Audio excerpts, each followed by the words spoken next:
a un lado sus partidarios y del otro sus detractores.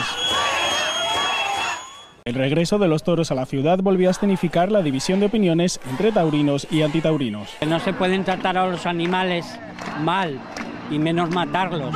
Yo creo que esto va a menos y no es una cosa que sea de nuestra cultura. Centenares de personas, 1.500 según la Policía Nacional, salieron de nuevo a la calle para mostrar su rechazo a estos festejos. Que somos muchos los que no queremos este tipo de eventos, que una ciudad que se dice amiga de los animales tenga un maltrato animal, que ya sabemos que el toro sufre, que tiene un sistema nervioso similar al nuestro, que siga ocurriendo esto es algo muy anacrónico. La marcha partió de la plazuela de San Miguel y acabó en el Parque de Cocheras, a escasos metros de la Plaza de Toros. Durante la marcha, los manifestantes han coreado lemas como "la tortura no es cultura" y han pedido la abolición de la tauromaquia.